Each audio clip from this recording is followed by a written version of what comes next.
Ya, aku terima kasih banget dapat undangan dari Friend of Palestine ini ya. Jadi ya pertama-tama ini acara bagus banget untuk mengingatkan kita untuk lebih semangat lagi dalam mendukung Palestina, karena sekarang kondisinya Palestina masih belum benar-benar merdeka dan kita harus kawal sampai Palestina merdeka. Ini salah satu acaranya macam-macam tadi ya. Kalau bicara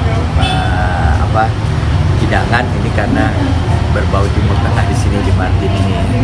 Jadi memang kalau buka puasa aku nggak bisa banyak-banyak. Jadi memang tadi tuh buka puasanya ya dengan kurma aja, kurma kayak gitu. Sholat dulu ya, habis sholat dulu minum begitu baru makan malamnya. Tadi makan malamnya ya macam-macam nih, ada spaghetti juga, ada spaghetti ya, masih Timur Tengah ada spaghetti. Tadi ada soalnya cuman ada salad dan sebagainya. Aku makan itu campur sama daging.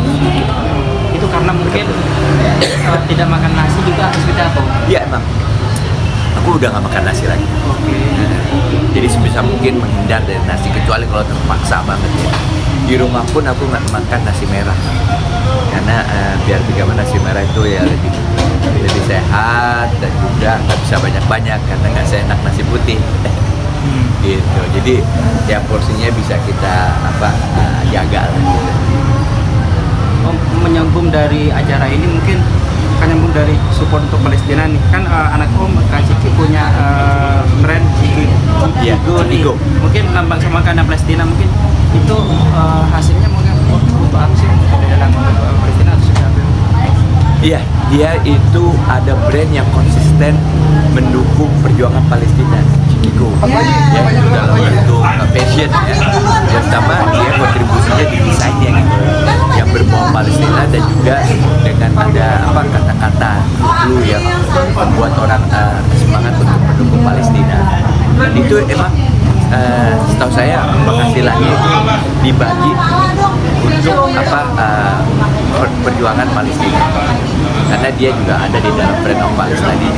Kita ikut semua anak ini. Itu berjalan berapa tahun? Masuk cukup lama kan? Udah cukup lama, mungkin udah hampir 5 tahun kayaknya.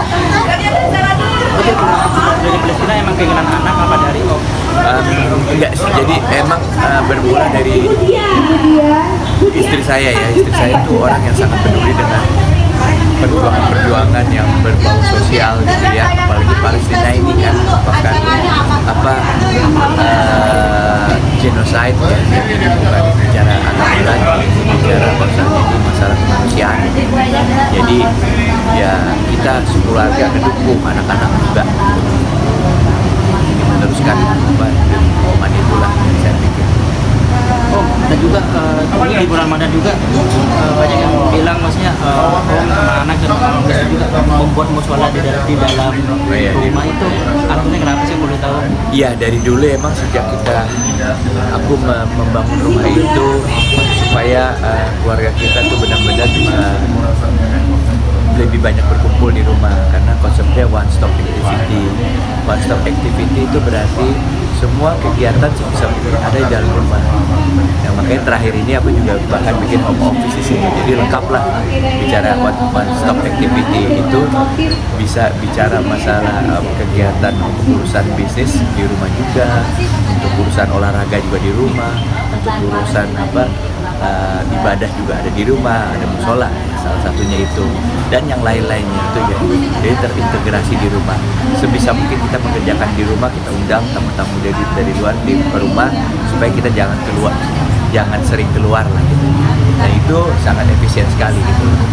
Nah mengenai musola itu ya otomatis di bulan Ramadan itu dari pertama-tama juga itu kita optimalkan untuk kegiatan ibadah ya, mulai tadarusan, undang ustaz, bareng-bareng kita bikin kegiatan ibadah, sama mungkin taraweh.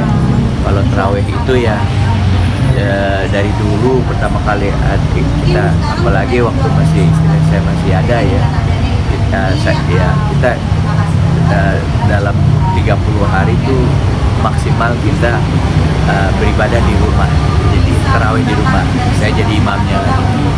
Itu pembuatan musola tersebut memang keinginan dari Om atau Amam itu? Saya. Agar bisa selalu berjemaah ya. Maksudnya pertama kita bersyukur sama Allah bisa punya rumah yang baiklah gitu ya, yang memenuhi dengan kebutuhan kita. Jadi rasa syukur kita nggak elok rasanya kalau di rumah itu sendiri nggak ada tempat khusus untuk kita bersyukur ya, untuk kita melakukan tadarusan, untuk kita melakukan kegiatan ibadah, sholat dan sebagainya di tempat sendiri. Jadi saya berpikir ini harus satu tempat yang satu unit yang pas gitu, dan juga itu ada di dalam rumah. Itu yang namanya musola. Musola itu ada di rumah satu gedung sendiri. Berarti musolanya di sini di dalam rumah atau ada space sendiri? Ya, musolanya itu dalam rumah, bukan di dalam rumah. Dia space dia di luar. Di luar rumah di belakang. Maksudnya di halaman belakang, tapi dia punya space yang cukup luas untuk dia sholat bisa 30-40 orang gitu. Mungkin alasan terbesar kenapa sih pengen pas awal bikin musola sekarang mungkin kenapa pengen di dalam rumah agar selalu berjemaah sama keluarga besar atau seperti apa? Iya, itu aku bilang kan. Pertama ya konsepnya one stop activity. Salah satunya ya kegiatan ibadah ya. Kegiatan ibadah itu ada ya. Salah satunya ya kita ibadah banyaknya di tempat-tempat ibadah. Di musola lah salah satunya. Jadi emang udah dari pertama tuh aku pengen bikin ya ada musola di dalam area perumahan saya gitu. Bukan di dalam unit rumahnya, tapi di luar. Dia satu unit sendiri. Untuk yang konsep yang Cikigo mungkin kan udah lama mungkin ada target musik untuk Palestina, ada target musik nggak? Target bantuan Palestina mungkin maksimal berapa untuk di lelang atau apa coba? Dia target khusus sih nggak ada. Sebenarnya kita hanya merupakan dukungan aja ya, satu grup yang mendukung ini gitu loh. Jadi kita nggak punya target, pokoknya terus-terusan aja sampai Palestina merdeka.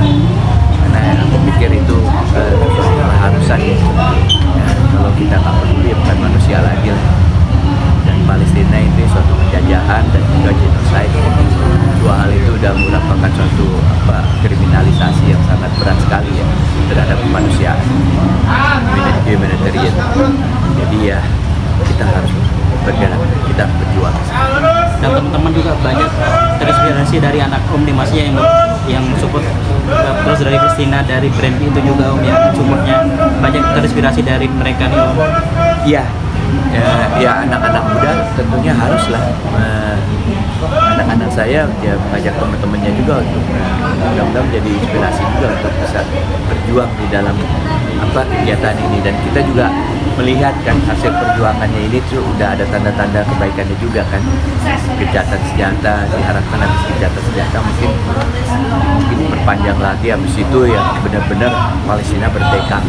Itu harapan kita.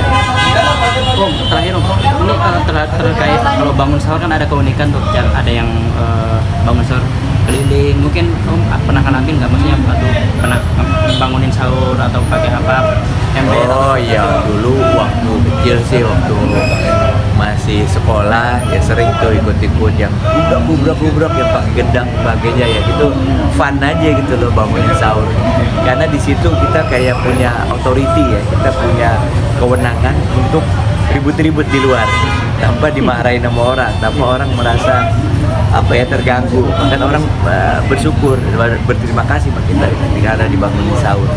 Itu kalau muda tuh ya ada value sendiri, ada kesenangan sendiri kalau kita melakukan itu.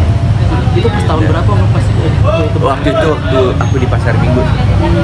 Ya masih sama orang tua saya tinggal di sana, dan di belakangnya tuh masih kampung gitu, jadi kita kehidupannya tuh sangat akrab sekali ya dengan penduduk setempat sekelilingnya. Ya itu merupakan salah satu budaya itu saling membangunnya gitu, membuat gaduh dan juga ya membuat acara pertunjukan dan sekaligus ya membangunkan orang. Itu pakai ember, kan banyak ada pakai ember, ada pakai galon tuh. Macam-macam, pokoknya yang ada aja, pakai kaleng, pakai ember. Yang penting bisa bikin suatu ritme perkusi aja yang enak gitu ya, didengar. Kadang-kadang nggak enak didengar juga nggak apa-apa, yang penting gaduh. Gitu. Kalau kepo-kepo Makasih banyak Om Nika. Sama-sama.